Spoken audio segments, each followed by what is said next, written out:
Are you familiar with FBI Special Agents Kyle Seraphin? I'm familiar with the name. Is that yes? I'm familiar with the name. Familiar with the name. Familiar with the name. Let's bring in Kyle Seraphin. He's the FBI whistleblower who helped expose government censorship of our First Amendment rights. Now, we only have this memo because a recently suspended FBI agent called Kyle Seraphin brought it to the public. And we're grateful that he did. Kyle, thank you so much for joining us tonight. He's the host of something that strangely is called the Kyle Seraphin Show. Kyle Seraphin, I can't thank you enough for speaking out. I knew you guys were out there, and I knew it was just a matter of time, but you got a lot of guts putting your face and your name to this. You're doing a service on behalf of the American people, and from the bottom of my cracked and broken heart sometimes, thank you very much. Take a look behind the curtain with a real whistleblower and American patriot. Prepare to embrace the uncomfortable truth because this program has no time for comforting lies. Here is civil liberties enthusiast, Second Amendment defender, and recovering FBI agent Kyle Seraphin. Well, hello, my friends, and welcome to the Kyle Seraphin Show. Today is Tuesday. It is June the 11th. And I've got a difficult message for some of you all. MAGA, come get your boys.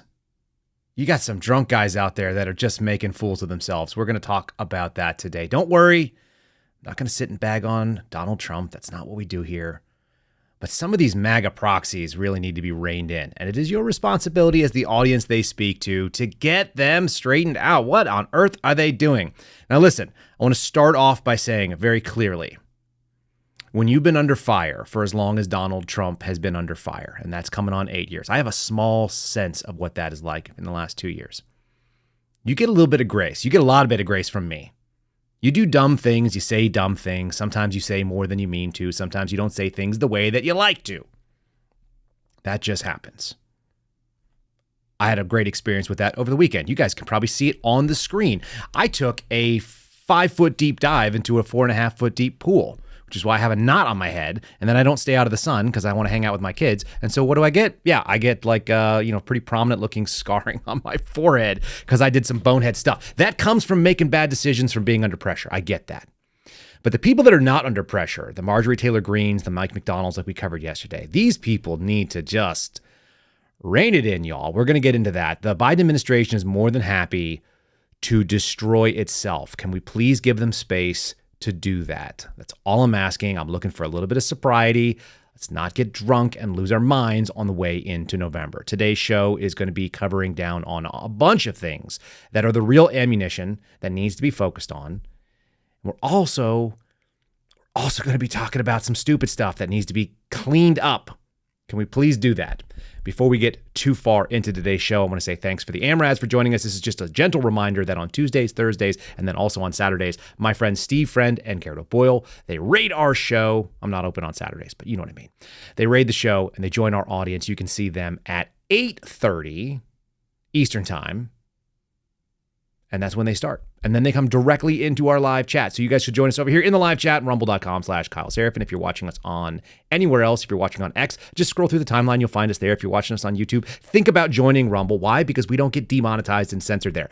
I just got a demonetization notice from YouTube going back to episode 174. If you'll notice, we are on episode 324. They dug deep into the archives 150 shows back so that they could demonetize something. And you know who owned the content? Supposedly Rumble. I'm pretty sure Rumble's not out there trying to push this. This is just garbage. Join us on Rumble, where free speech lives, and we get to say what we want, how we want, the way we want.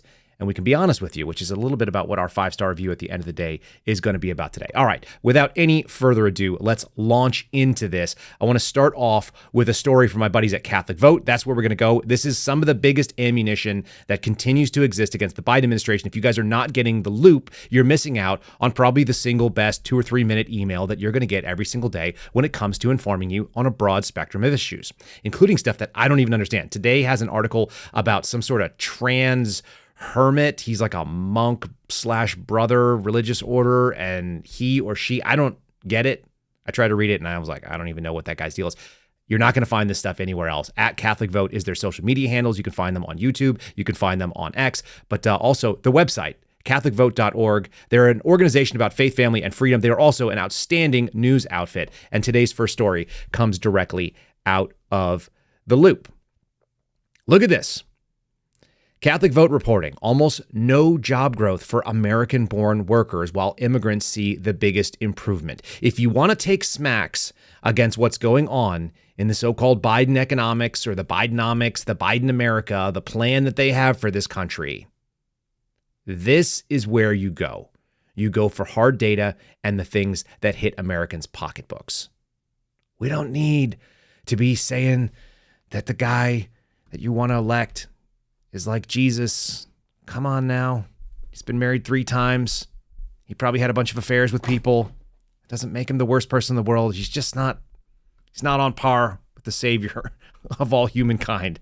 All right, this story. Recent reports indicate that the lion's share of job growth in recent years went to immigrants, while American-born workers continue to struggle in the aftermath of COVID restrictions. This is a double-edged sword, but it's important to remember. The Biden administration wants to tout how great the economy is. We all know that it is garbage right now. We have massive inflation. And this is just another little data point. If you want to win the arguments, you have to have data points. The economy is improving, but not for Americans, not for people that are from here.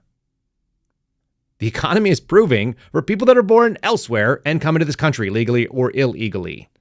That seems problematic. The Bureau of Labor Statistics, the BLS, the Employment Situation Report, was released on Friday, showed stunning statistics.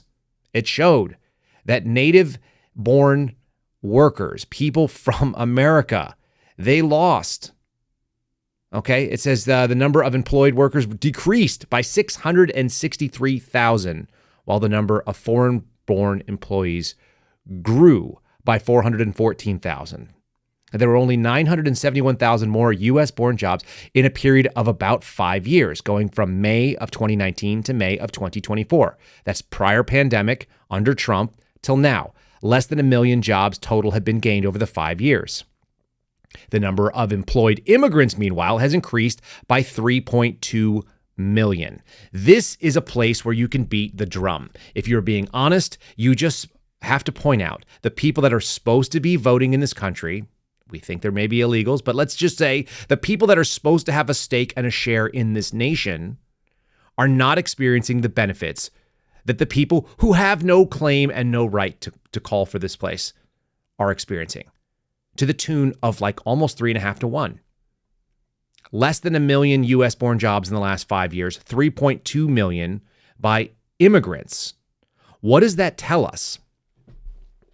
It tells us that your lying eyes are actually correct, that American jobs that pay the way that you'd expect them to pay are shrinking, and people who are willing to come in and work under crappier conditions are taking them. This should be the point hammered home. And in fact, Donald Trump does accurately nail that thing down. He just did a rally in Las Vegas on Sunday. We're going to cover down on that. The people that spoke before him were a bit foolish. His points were not terrible. But this is a place that you can beat a drum all day and all night. This is the inevitable consequence of open borders, folks. The buzzword open borders doesn't affect anybody's pocketbooks, at least not in the first order. We have to remember that the people that are disaffected, the people that don't care about what goes on in this country in general, they're only interested in what happens for them. They need a reason to turn out to vote, and they need a reason to vote in one particular way. The way you move that needle is you do what Steve Friend and I talked about the other day on a Friendly Friday. The PT buff. Put the benefits up front. Another way that they say this in sales is called whiff 'em. What's in it for me? Donald Trump is supposed to be a great salesperson. I don't think he's actually failing at this message. I think the MAGA proxies are failing at this message. We don't need to be talking about felonies. We don't need to be talking about how he's been persecuted. He's already kind of flubbed that. There was a great opportunity for Donald Trump to say, I am not being persecuted unlike you. They're persecuting me and then they're going to come after you. He could have just said, I'm being persecuted just like you. There are many, many examples of very good people. I would say probably morally better people than Donald Trump who have been prosecuted by this weaponized government.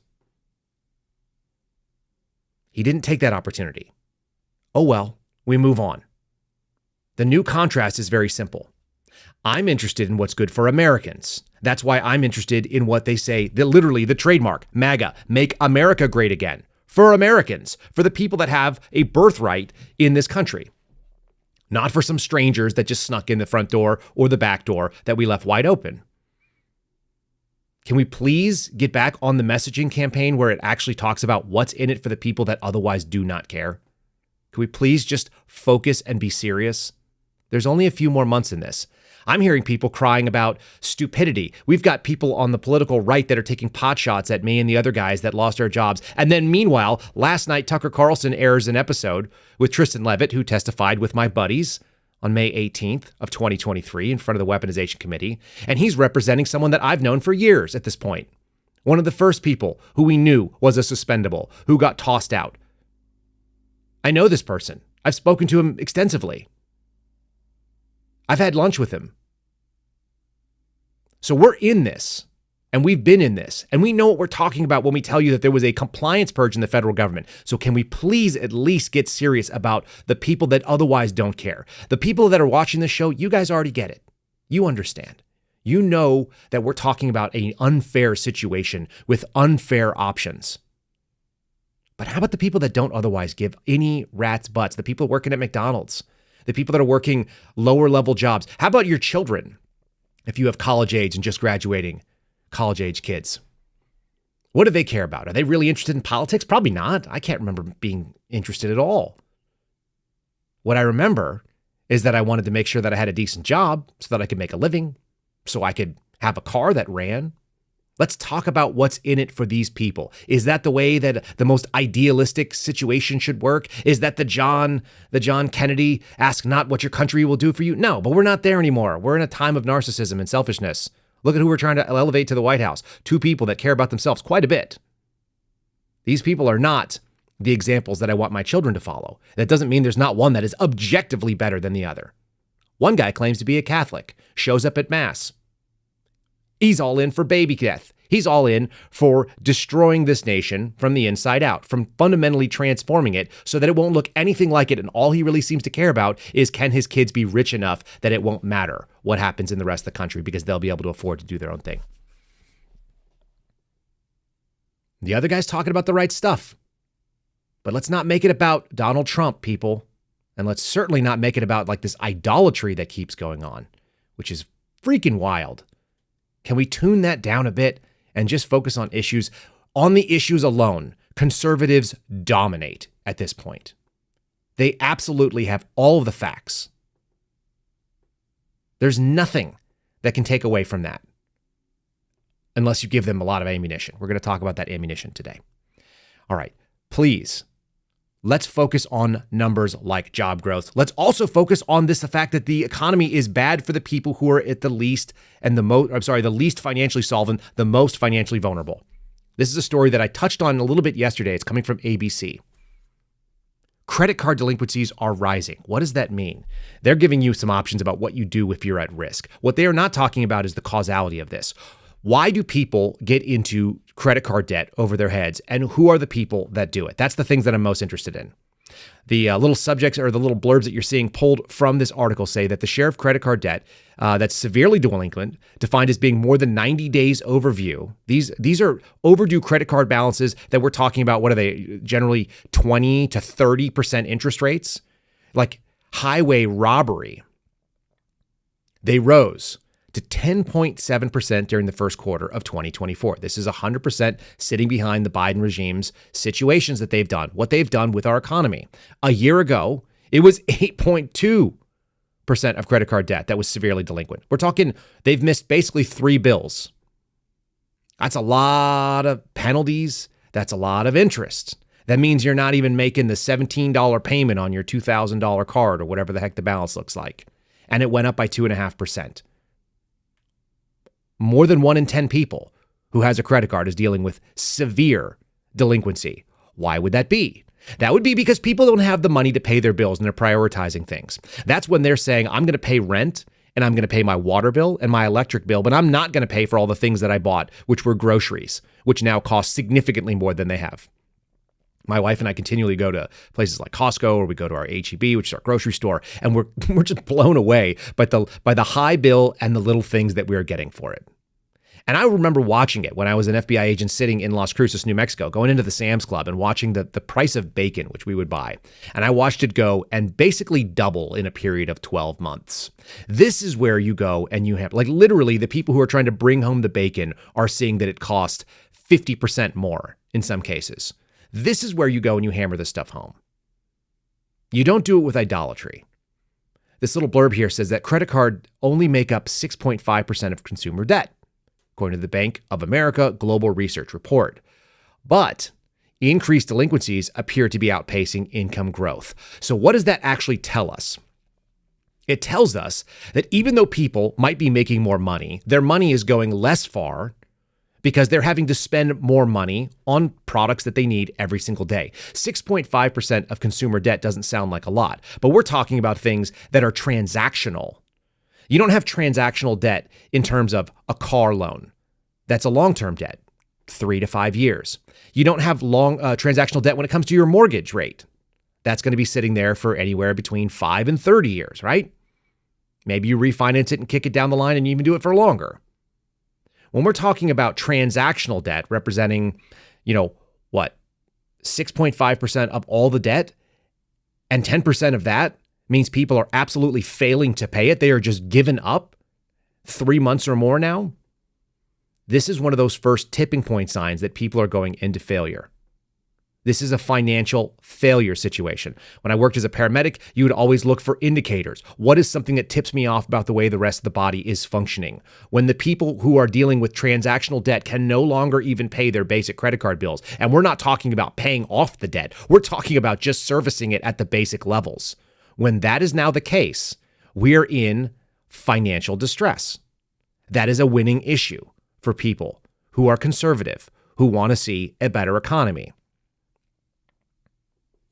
There's a lot there.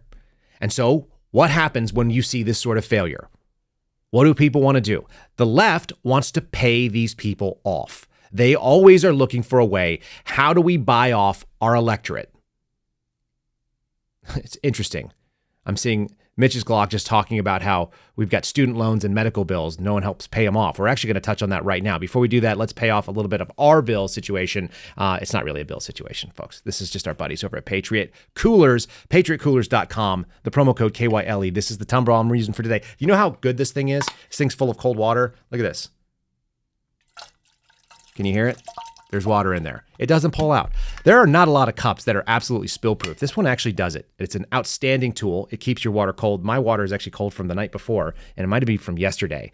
It sits in the sun. It does a great job. If you guys are looking for a tumbler and you want to get it branded with your own suspendables, logo, icon, combination as you like, patriotcoolers.com is the place to go do it. Go ahead and grab any of the tumblers. Go to Customize. It's just below where it says Add to Cart.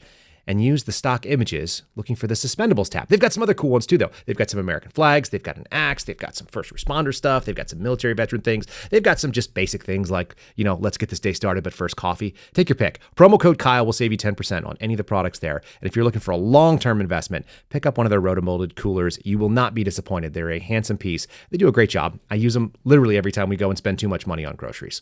Yeah, I put the milk in there. I put the butter in there.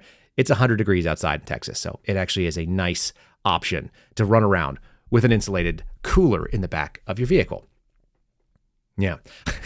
You guys in the chat are killing me right now. Hold on, let me throw this up there. If you guys haven't hit the like, make sure you have. I love it. The claim against me that was made was that this podcast is too slick, that we have suspiciously good technology, and that's how you know I'm a Fed. If you guys know what I'm talking about, then you know. I've even got my mother in the chat now calling me a Fed. So there you go. If you guys want to join the chat and the goofiness that goes on there, rumble.com/Kyle Seraphin. I'll make that plug again. You can always support our program on Rumble. It's $5 a month. You just hit the follow and then you hit the subscribe button and they'll actually give us all $5 of it. They don't take a penny of it. We really do appreciate that Rumble does this kind of stuff. And if you guys want to be part of that, be part of the crew and the just the general screwing around that goes on in there. Credit card delinquencies are a problem. How do you buy off your electorate? You buy them off by fixing their credit report. This is what's going on right now. Folks, this is not news per se. It's just the funniest way that the Biden administration likes to do things. I keep seeing this. They propose an idea. They wait a year until everybody on the right has stopped being upset about it. They wait until everybody is no longer paying attention to what they're doing, and then they do it. What you're seeing on the screen right now is an article that comes from Reuters. Okay, on the bottom left, closest to me. Biden administration announces plan to cut medical bills from credit reports. They've got a picture of Kamala Harris up there. This is a reporting document from September of 2023. Well, that was 9 months ago.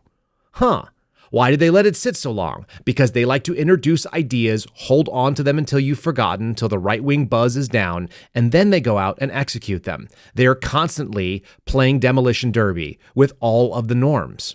The Biden administration proposed, as this is going back 9 months ago, again on Thursday, to remove medical bills from Americans' credit reports in a push to end what it called coercive debt collection tactics on millions of consumers. Well, here's the thing.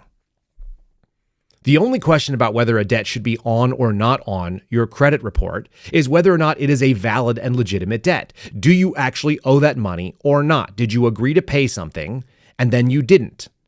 There are other reasons that we should try to help them out. We should probably have charity organizations that do that, and there are some. You should have groups that are part of your church that help you share balances for catastrophic issues. But those are not federal government solutions, unless you're a leftist. Unless your God is in fact government, and you pray to your God that they will deliver you from all things evil and forgive your sins, in this case, debt that you did not pay.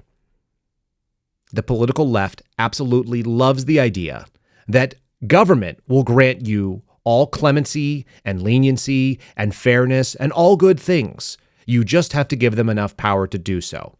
In theory, there's actually nothing federal about a credit report. These are independent agencies, supposedly, that go out and collect information. They are clearinghouses to decide whether or not a debt is legit. You can appeal to them. There are processes. And if you don't actually owe the money, you're supposed to have it removed. I've done that before. I've gotten things removed. I've also had some stubborn debt that won't go away. That's really absurd. Sometimes you pay it off because it's just more convenient. I remember getting hit with a bill one time for a satellite dish in a house that I was renting when I didn't set up the satellite dish. Some other idiot came out and stuck it in the yard, and then they just put it on the address, and they went after my credit report, and it cost me something like $50 to get it off. It's a bummer. Nobody likes that, but I'd rather pay $50 than have bad credit. Not everybody's in that position. I get it. That's an unjust situation. But if you actually owe money to a hospital or to a doctor, that there was some sort of fair trade where you had an emergency and they solved your emergency for whatever money, probably more money than is fair, then we end up with these stupid pushes. And so now they're actually going to go through with this. The Biden administration, coming from the Washington Post today, saying that they are proposing to ban medical debt from credit reports and any loan decisions. I don't know if that's good or bad, honestly. I'm kind of ambivalent about this one. It's kind of difficult. It's going to be an enormous relief from people who are battling bills when it comes to medical visits. Well, having long-term debt in the medical realm, should that stop you from being able to buy a house? Maybe it actually is just a data point. It'd be nice if our banks were not so silly and foolish that they can't look at data and say, well, this is an anomaly. This is a long-term illness that is now solved, or this was an emergency where someone broke every bone in their body going into a car accident, but they're now a wage earner again. We can overlook this. In theory, there should be a little bit more autonomy in deciding whether or not these loans are made. Instead, everything is formulaic and stupid. Meanwhile, you've got people making wild bets and totally irresponsible hinges and leverages with cash that they don't have on our financial markets. So I don't know. Is the system fair? No, it's not. But this is a clear attempt to just buy people off. You want to know the worst thing about medical debt? The reason why it is so high whenever you have to go pay something, because this is a bigger problem. Democrats always want to solve the problem with new government policies. How about the idea that everybody is entitled to medical coverage whether or not they have the ability to pay? Why is that? Find me another industry where you are entitled to something whether or not you have the ability to pay. I can't think of any. Please throw it in the chat if you think of it. What on earth can you go in and say, listen, I need this, but I can't have this and I can't afford this, but give it to me anyway. I need a vehicle. I'm sick of taking the bus. So I'm going to take this car and not pay for it. You're going to get repoed. That's also called grand theft auto. You're probably going to go to prison. Where can you go and say, look, I need a cell phone, but I can't pay for it, so I just need you to leave it on? How about electrical power? That's really helpful. How about a water bill? I can't pay for it, but I need it. There are charity groups that will help you.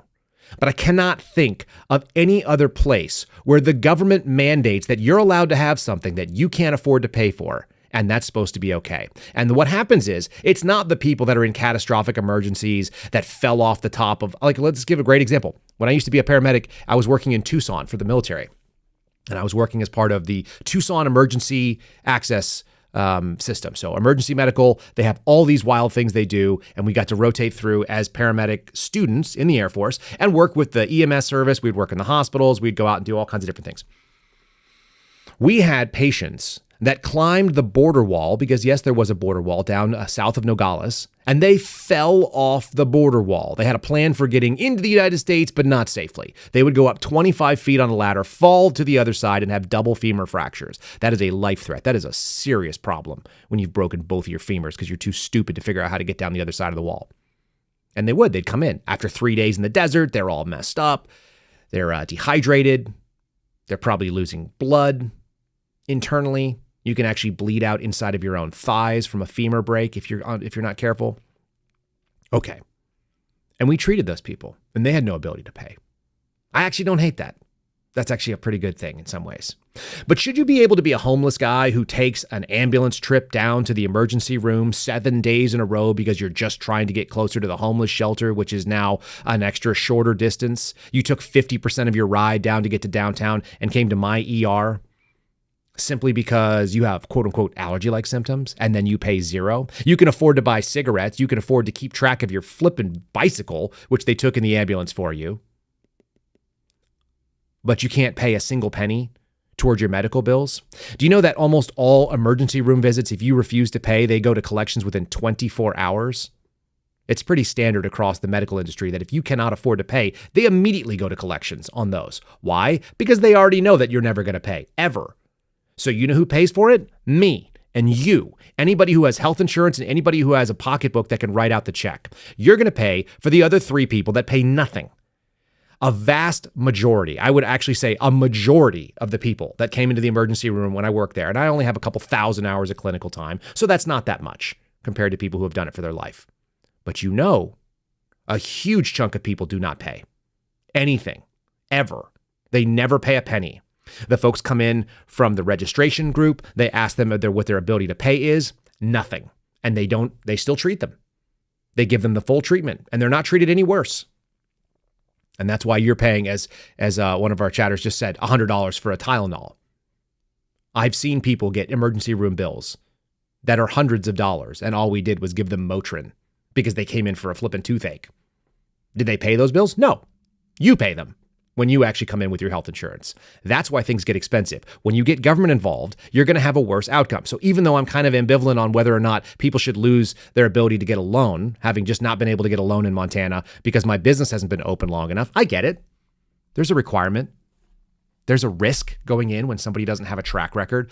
And if they haven't paid their bills from a hospital, it gets it. But are those bills out of control? Yes. Why? Because the government's involved. Do we really need more government telling us? And under what authorities do they do that? That's the really wild thing. It's a proposed rule, not a law, by the way. It's a rule. Again, the federal government going out and passing functionality of law without the actual force of law. The proposed rule comes from the Consumer Financial Protection Bureau. Most of you probably don't even know that that exists. It's yet another piece of our bloated and disgusting, stupid government that gets out in the way of your freedoms and tells things as they are. So you think these people are just going to go, well, now we can't make this decision? Private businesses will find a proxy for this. I assure you, they are looking for good data to decide whether or not to loan you money, usually a lot of money. You think they're not going to be able to find a way to determine whether or not you're creditworthy? Absolutely not. Unless the federal government is going to underwrite it, in which case we're all going to be writing checks to ourselves, which is the least efficient way of doing anything because there's a processing fee and there are tens, if not thousands, of government employees that have to suck up those resources as well. This is the stupidest plan. I'm actually talking myself into being down on this thing. But there it is. This is how the Biden administration is going to buy votes from people. Oh, you've got crappy credit? Don't worry about it. We're going to fix the problem, not your credit and not the financial situation that would allow you to pay off the credit. We're just going to not let people talk about it. We're not going to let people talk about the thing that you did that failed you, your own behavior. Okay, continue enjoying paying thousands and thousands of dollars for medical imagery when it's already been paid off, we're just going to keep paying for everybody else. And less people are paying for the same things. This is the conservative perspective. If you can't afford it, then you can't have it. How about a balanced budget? How about the government stays out of things because it's really bad at this?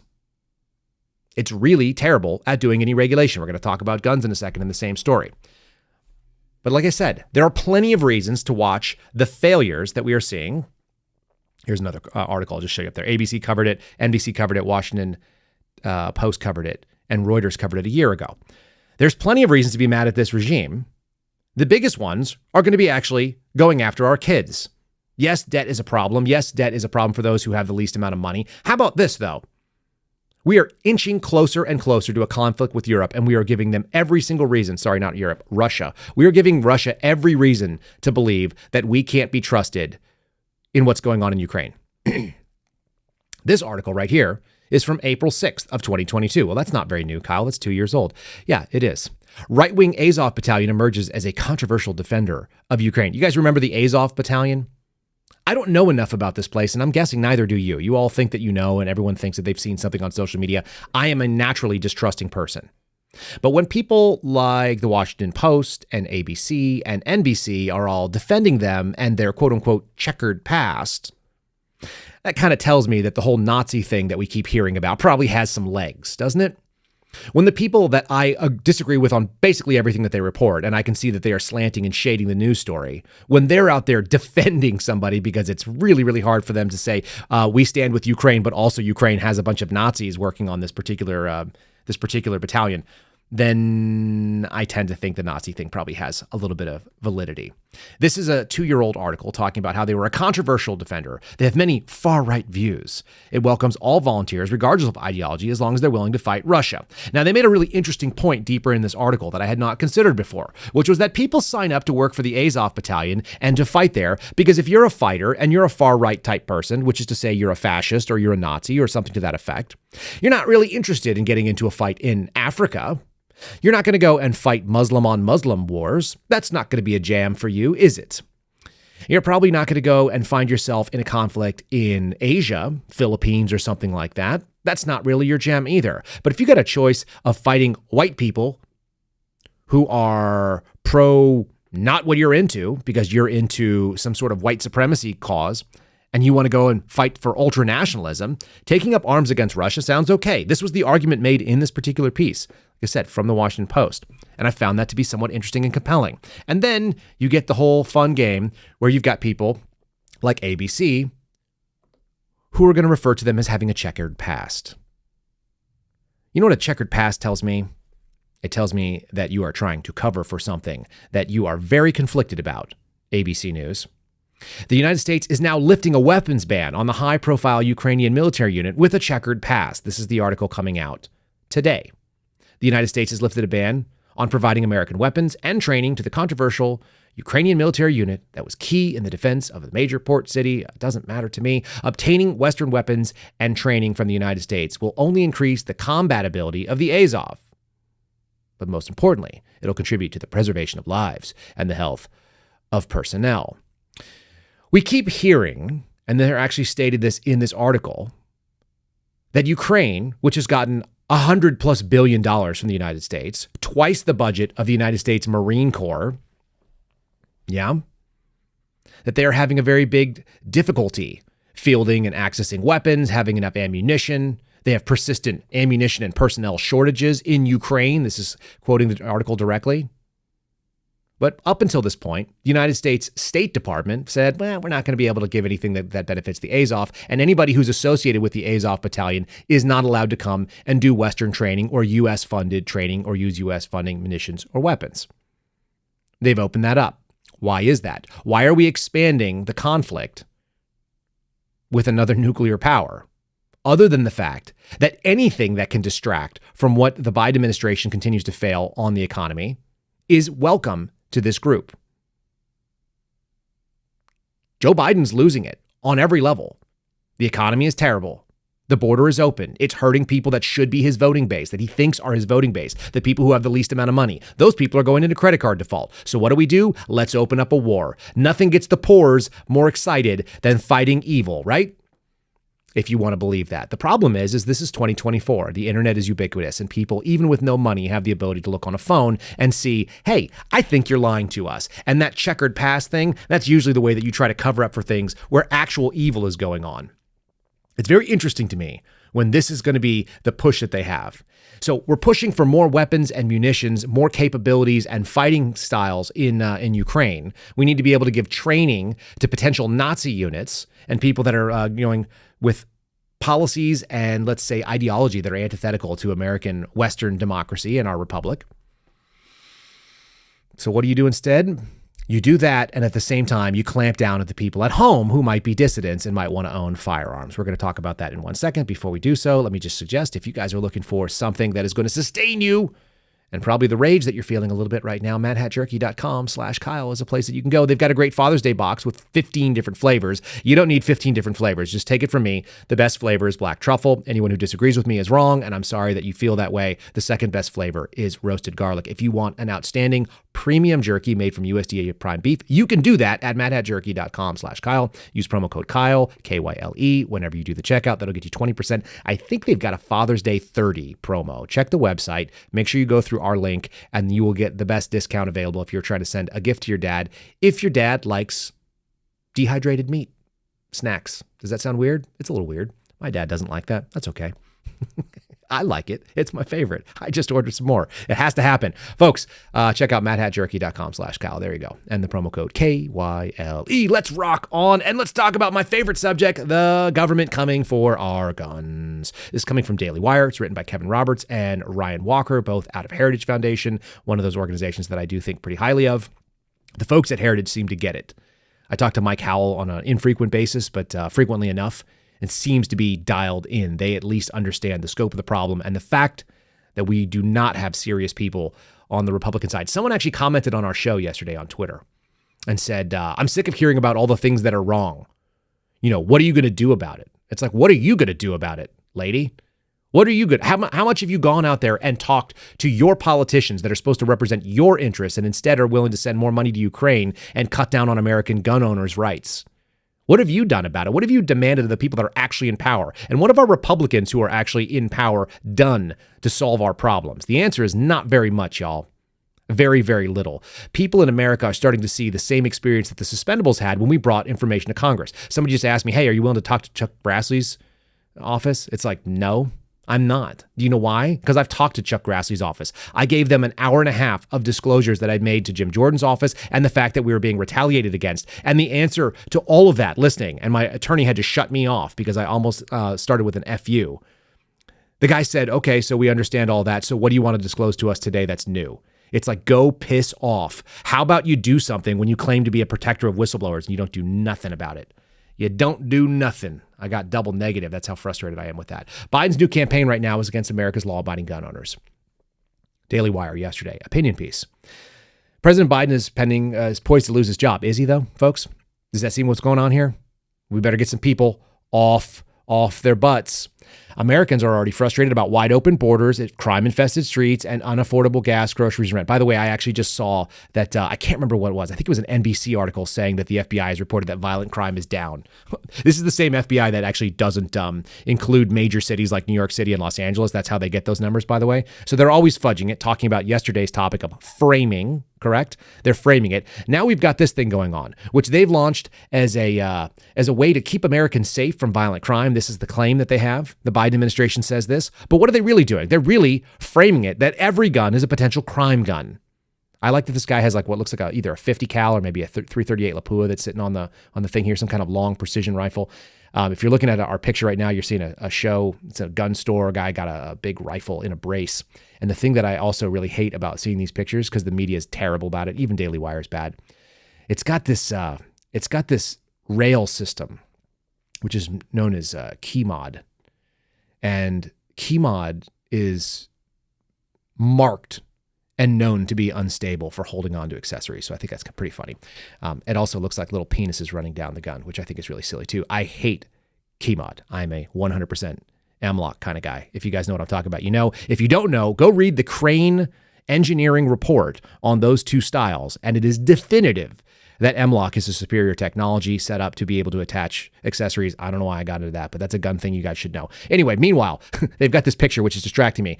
The Biden administration is quietly going after lawful gun users, lawful gun owners, and the gun industry at large. Why? Because they are painting up people who own firearms as the problem. They want to eliminate the ability to have resistance. In the meantime, they're stepping up what? The IRS is getting more people, but more importantly, the FBI is getting more and more dangerous and weaponized, and the ATF is out there assassinating people. And I say that when they attacked this person in Arkansas, this man who ran an airport, of all things, who held a position of public trust, they went after him for being a quote-unquote unlicensed gun dealer, or what the ATF refers to as engaged in business. They launched this crusade, basically passing a rule that masquerades as law, just like we're talking about with the credit reports. The ATF has reclassified people who occasionally sell firearms as professional dealers under this engaged in business rule. Now, that's what they're talking about here. There are two things that are going on. Number one, they're going after you. If you buy an asset, let's say you go and buy, I don't know, a Glock pistol for $400. You paid $400 for it. That's what I pay for them as a military veteran. That's what you should pay for them at a blue label dealer. So you go and you buy this generic Glock pistol. It's $398 plus tax. And you hold on to it. Let's say you hold on to it for a week. And you shoot it or you don't shoot it. It's irrelevant. You could actually walk out to the parking lot and change your mind about it when you pull the trigger and go, I actually hate this trigger. I thought I liked it better when I was standing indoors. Now that I'm standing at my trunk, I don't like it. You can sell it to your friend. You're not a gun dealer. You're a person who's changed your mind and decided to transfer a physical asset that you have in your hand that you no longer want. That's America, folks. That's what's supposed to happen. The ATF is now saying that if you actually sell it for more because your friend says, dude, I can't get that deal, but I'm willing to split the difference with you. It's $650 at Academy Sports. I'm willing to give you $525 for it right now in cash. What do you say? And you go, you know what? I'm in. Yep, I'm willing to download this firearm to you right now, and I'm going to sell it off at a profit of $125. Well, minus the tax, so maybe $100 or maybe $95.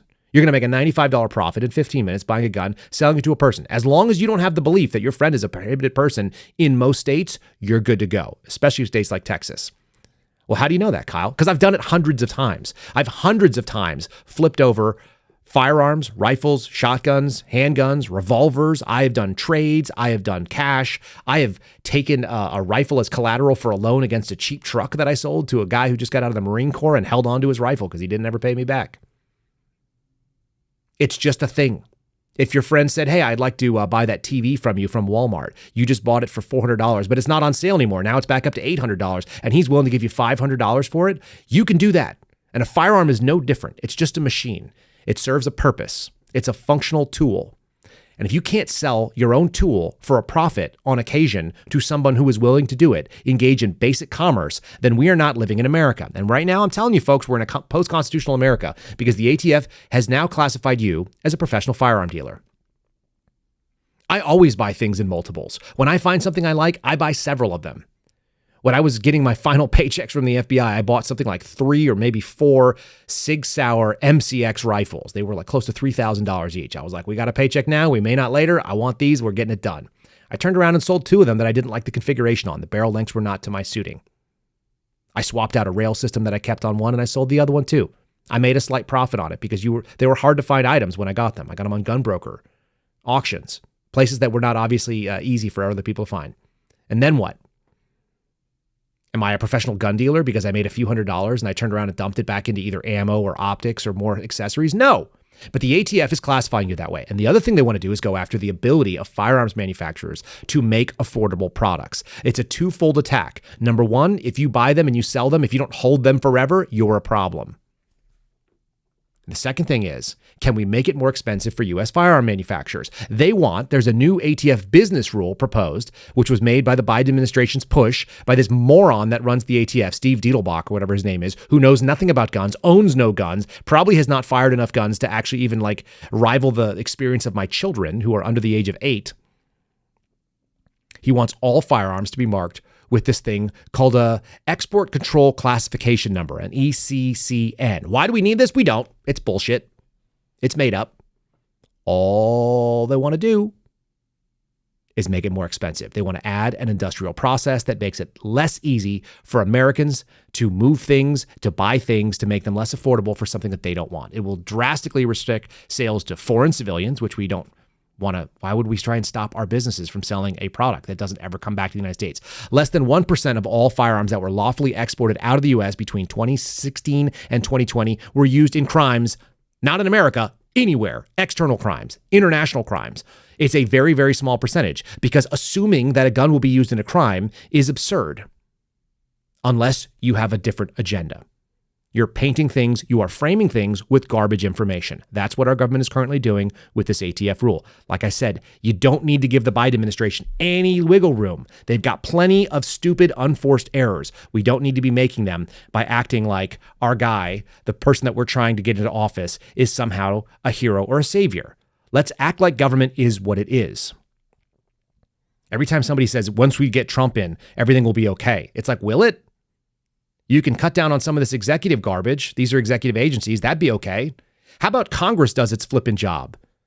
That takes 535 people to get together and do the right thing for the country and not for some partisan agenda or maybe for their own pocketbooks. Wouldn't that be better if we actually understood that government should be, who cares who's president, to be honest with you?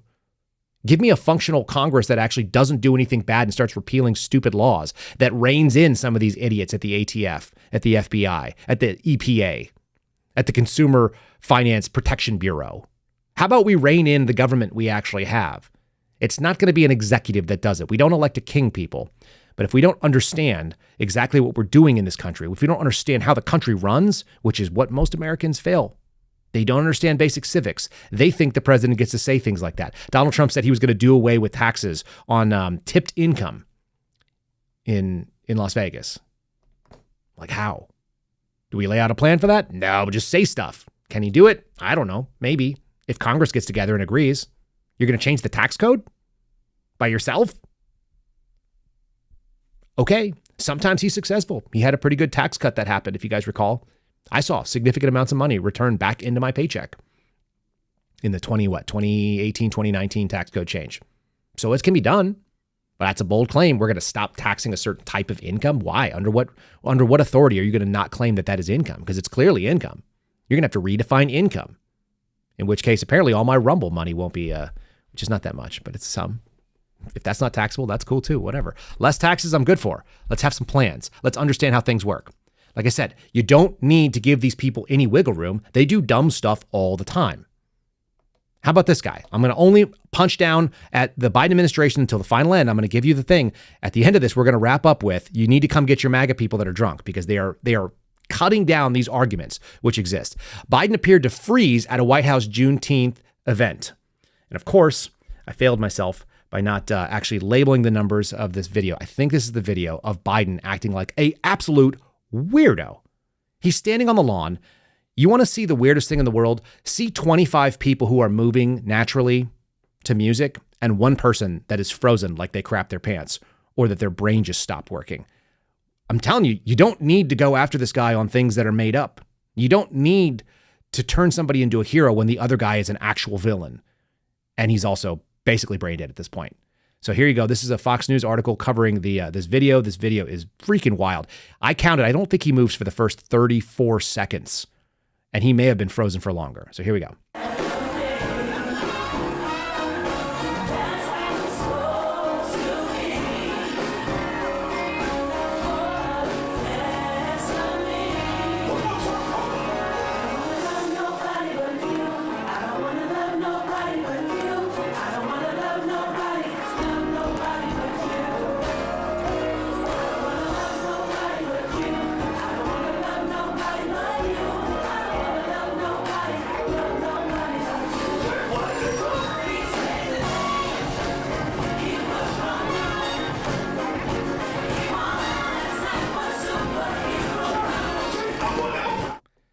I mean, who's driving that car?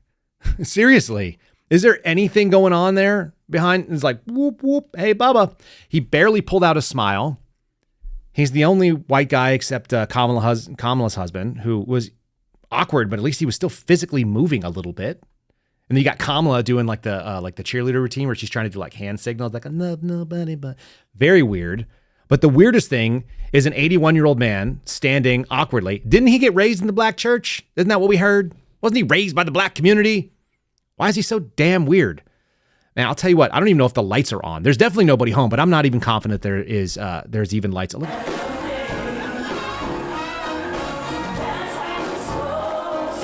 Oh, I just caught this. There's a guy, hold on, let me throw this back on in a second. I'll throw it one more time because it's really weird.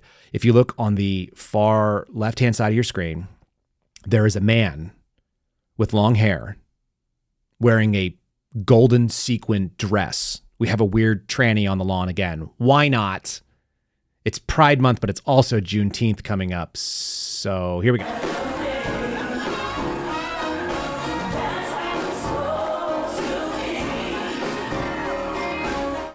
I wonder how many times I could watch that video and see new weird stuff. The dude has a gray beard, like a long dreadlock hair, and he's wearing a gold sparkly sequin dress. Like, what in the shit? You don't need to give them anything, okay? We don't need to. All you've got to do is let them hang themselves out to dry with the weird stuff. And in the meantime, we've got this stupidity going on. Like, please, people, let's just not be given any ammunition to the fools. Here's Marjorie Taylor Greene saying crazy stuff. And I'm going to play a clip that I played yesterday where I told you the Republicans are doing the right thing in Nevada. They are standing behind the guy that's getting persecuted. That is the right move right now. We're in demolition derby, so let's do demolition derby. But, oh man, maybe not let him speak. Apparently, he's a complete moron. All right, here's MTG talking about how Trump is Jesus. Really? This is what we're doing. She's in a car. She's talking to some guy. This is a weird place for an interview. President Trump is joining some of the most incredible people in history being arrested today. Nelson Mandela was arrested, served time in prison. Jesus was arrested and murdered by the Roman government. There have been many people throughout history that have been arrested and persecuted by radical, corrupt governments. And it's beginning today in New York City. And I just can't believe it's happening, but I'll always support him. He's done nothing wrong. First of all, MTG is a moron, and I despise listening to her. Every time people go like, but yeah, we've got MTG. She's dumb. She's a dumb person. She's not conservative. There's nothing conservative about being a lady who leaves her husband and starts hanging out with dudes at gyms and having an affair outside of marriage. Like, all that's gross. Why is this person out there speaking for the movement, MAGA? Just come on now. She's trashy. She's tacky. I think Steve Friend actually got beat up by MTG's mom at like a speech or something because he didn't say something nice about her. I'm so embarrassed that person represents anything that is associated with things that I represent, which is why I'm not on Team MAGA, folks. I just am Team Outcomes. Let's just do something better. How deep in her bag did she just dig for the historical examples? She got Nelson Mandela and Jesus, like just scraping off the top of the ice cream can. Doesn't know anything. Doesn't have any good examples. And she's saying it's starting here in New York that Trump was arrested. The persecution's going on. Honey, welcome to America. This has been going on, and far better and far more moral people for far less good reasons have been arrested than what happened to Donald Trump. I don't care if you like that or not. It's true. We've had people who protested outside of abortion clinics in their 70s, who sang songs and were arrested. And they are sentenced to jail and may die in jail. Okay? And that's why these videos are so cringeworthy to me. That's the only way to explain it. They are cringeworthy because it's like, just please stop. Come get your drunk people. Get these people out of the scene. Let the sober people, let people that are smart like Matt Gaetz speak. Anybody but this. Here's another version of her saying something even more aggressive. By the way, little fact check for you. Felonies weren't created until the 14th century. That's not a concept that existed during Roman times. And yeah, we get it. Jesus was unfairly persecuted and killed for all of our sins. Let's please not draw analogies between Jesus Christ, the Christian savior of the world, and Donald Trump, a guy who is dealing with an unjust persecution, no doubt. Not even in the same ballpark, people. But this is so weird, and it even gets worse. So here we go. The Democrats and the fake news media want to constantly talk about, oh, President Trump is a convicted felon. Well, you want to know something? The man that I worship is also a convicted felon. And he was murdered on a Roman cross. The Democrat. I mean, this is a terrible look. This is not getting anybody off this is not even good rally material. It's just nonsense. All it's going to do is it's going to drum up more of these people giving their opportunity to scream about Christian nationalism or whatever stupid thing that is going to distract when the issues are already at play. Now, the other day I played you guys this clip. I know we're wrapping up with some clips here, but it's important to you guys to see. When I say MAGA, come get your guy, please just get these guys off the stage. Do not play the game of unserious people pushing stupid, bad takes.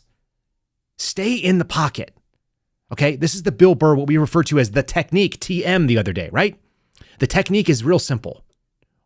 Just stick to the argument. The economy sucks. People who don't have a lot of money are running out of money, and they are now having to choose between their bills or not their bills, and they are letting things get delinquent. You can't buy me off with getting rid of something on my credit report because it didn't solve the underlying problem. Stop putting government involved in things that it doesn't belong in. Let's solve these problems locally. Okay, bringing people in illegally is destroying the lower class, and it's moving the middle class out of the ability for people to actually afford it. These are winning issues.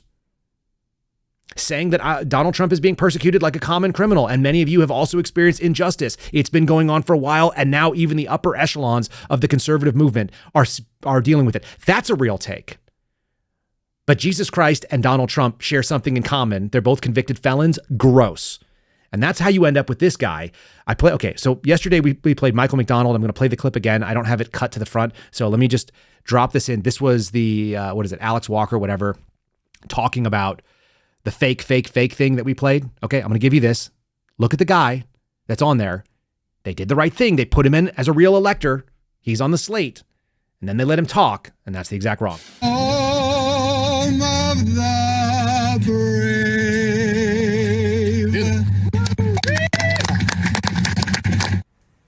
That was one of Nevada's fake electors, a guy named Jesse Law, singing the national anthem after signing fake documents to try to overturn the results of the 2020 election for Donald Trump. The gentleman standing next to Jesse Law is Michael McDonald. He is another fake elector. Okay, Michael McDonald. So there's the name. There, you've heard it. Now we're talking about it. Let's see what this dude says. You know why I'm getting set up with this? Crazy Georgia lady, I can almost take that. I ignored it before. She said it before. It's stupid, but we can move on. What I cannot abide by is people that are engaging in actual idolatry. And they're slipping because they're dumb. They're excited. They're trying to get people riled up. These people are already on your side. This is a Trump rally in Las Vegas in 105-degree heat. You don't need to convince them of anything. What you convince them of is that they should go out and talk to their neighbors and get the people that are not interested off the fence. So you talk about issues, which Trump tried to do and did an okay job on. You talk about, wages and the fact that people are struggling financially. You talk about things that matter. You don't do this and say that we're going to worship Donald Trump, because this is giving the left every bit of all the ammo they need. All of the never Trumpers get the same thing they want, which is cult-like behavior. And that's what this is. I don't think this represents you, MAGA. I don't think it does. Can you please get this guy off the stage and stop letting him have a piece? What more can be said than thank God we're here in Sunset Park to worship and bring back the greatest president we've ever known in our generation. Pass. Worship and bring back the greatest president of our, just stop it, man. You just said worship. And I actually gave him the benefit of the doubt. I was like, maybe this was a worship scenario where there was actually an outdoor revival going on. And then he said worship, and then new idea, bring back Donald Trump. No, there isn't. It was a Trump rally. That's what it was. That guy gets no pass. Can we get a no on that, please? You're going to turn so many people off with that garbage. I'm working with you here, folks. I'm telling you. Don't give these unforced errors. They're too stupid. They're already the dumbest people that we are going up against. Look at this one here. New poll should give Biden much needed encouragement. They got something that says Biden gained 2 points in the polls. By the way, that crazy looking lady that you're seeing on the screen, she's in charge of the Abortion Front Access, or Abortion Access Front. She's the chief creative officer of a pro-abortion group, and she wears that sweater on MSNBC. Why? Because they're all nuts. They're nutty. You've got a pro-abortion lady telling you that you should feel some hope because the guilty verdict moved the demographic polls in young, disaffected voters up by 2 points. By the way, that's within the margin of error for the poll. It means 0. Everybody knows a 2-point move when there's a 2.5 to 3 point margin of error means it didn't go anywhere. He might have actually lost ground. This is what they're trying to get excited about. Can we please stop? And they're also scared of Russ Vought. These are both coming from MSNBC, the far left version of everything, the sort of Democratic id, the excited emotional end of it. Russ Vought is the most dangerous MAGA diehard you've never heard of. Russ Vought runs the Center for Renewing America, so we should probably be a little bit gentle about how we talk about him. I don't think Russ Vought is a very serious person because Russ Vought thinks that Twitter is real, and he cares whether or not Kyle Seraphin says mean things on Twitter. That's the most dangerous MAGA diehard, because he's out there putting together Project 2025. By the way, the entirety of that article is slamming this soft coup idea of what's going on in the Project 2025 that Heritage Foundation's tried to put together, which is basically saying, hey, every time the political left comes into power, they screw us because they own all the agencies. They've got all the ideological capture. What if we screwed them back the way that they screw us? The so-called Steve Friend Mutually Assured Destruction campaign. How about if they're going to use the government in weaponized form, we also use it? By the way, this is the end of America if we keep doing this crap. But they're not wrong. You've got to do something. We've got to stop the weaponized government from functioning. So gut it. We've got well over 3 million federal employees, coming up on 4 million of them. How many of them do necessary jobs? Almost none of them, it turns out. Do you know how I know that? Because I went through government shutdowns where they got rid of non-essential employees, both between COVID and sequester. We shut down. And did you guys notice any difference? Nope, you did not. Why? Because you're the ones paying for all this crap. You're the ones earning money. You're the ones paying for something that you don't need. And then it gives you your money back, if you're lucky, through the Department of Education or some of these other stupid programs, like the Federal Credit Bureau Protection Agency garbage. Who are these people? What are they doing for you? Nothing. They're collecting a paycheck. It's a jobs program. It's a jobs program for Democrats. Let's shut that crap down. 2025, I'm for that. Do I think we're still going to have an election? Maybe not. We're trying to go to war with Russia. That's what's going on today in my book. I'm just saying, let's get serious and take the drunk people off the stage that say they want to worship Donald Trump. I don't care that he doesn't represent everybody. He's a loud voice. He's a dumb fat guy in front of a huge crowd, and he's going to get endless media play on the political left. They're going to see, I told you. It's going to be, I told you. They're Christian nationalists. They're in a cult, and they think their dude is Jesus. And that doesn't resonate well with people who are Christian and otherwise don't care. We need people to be seeing the bottom line up front, which is that the economy sucks. The border is open. There are consequences to your wallet, your paycheck, your kids' futures. When they come out of college, they're going to be in worse shape. So let's stay on message and stop the weirdness. I can't handle it anymore. When I see this stuff, it's just like I sit back and see it because I don't love either camp. I just want one side to win that looks like it's going to be marginally better for my family. And there is nothing worse than seeing these idiots just run and take it to task and do all the things that they're being accused of doing. Don't give them any quarter, folks. All right, that's all my preaching for you today. If you guys want to support the program, you can always go to mypillow.com/Kyle. If you guys are interested in bedding, if you're interested in sheets, if you're interested in towels or robes, whoever has time to wear a robe, I don't know. What did Jim Gaffigan call it? He called it the indoor jacket. If you want an indoor jacket, mypillow.com/Kyle. You can buy them from Mike Lindell, man with a solid mustache that does not rival Tom Selleck's, but it's a solid mustache nonetheless. Promo code Kyle will save you up to 50% depending on what you're into. Don't buy it if you can't afford it. Don't put it on a credit card you're not going to pay. But if you're in the market and you were planning on doing something like that anyway, use our promo code instead of somebody else's, mypillow.com/Kyle. That's it. There it is. If you have not done so already, please make sure you have hit the like button. Make sure you have liked this video. Make sure you share it with your friends if you think it is meaningful. If it saves us from some stupid, disgraceful behavior, then that's worth it. Please, by all means, join us on rumble.com/Kyle Seraphin. That is where the channel lives. You can catch up on old episodes, some great interviews. But also, you can support us there if you want to join, and you can support free speech in general because Rumble is getting it done. We don't get censored like everywhere else. Really appreciate all of you guys. Let's do a 5-star review. I got a really funny one that I shared on social media the other day, but let me share this one. I think this one is appropriate. Magellan DeMarco, I know we've read one of yours before, coming in on May 20th. We had a big day on May 20th. Can we have a big day today on June 11th, 6/11? Can we just break the mold and break over the 1,000 mark, please? Go to Apple's 5-star reviews and fill one out. You don't have to write a lot. Just write something for us and push and break that mold. This one says 5 stars. This guy right here. Yeah, that's an interesting start. Kyle and family. What better infotainment could one ask for? There are lots of other streamers that don't like Kyle because he's not all yay Trump, save the MAGA, save the world. But that's one of the reasons why I enjoy Kyle's stance on things. He seems to be talking from the heart, not led by the winds of happenstance or fad. Keep that up, sir, and you will go further. I will do my best. Look, I don't do all yay MAGA. I don't do cheerleaders and pom-poms for any politicians. I don't care about politicians. Most of them don't deserve anything that we give them for adulation. When they do it right, we should give them kudos. When they do it wrong, we should encourage them to correct their behavior because they're supposed to represent us, and we are not supposed to worship them, ever, at all.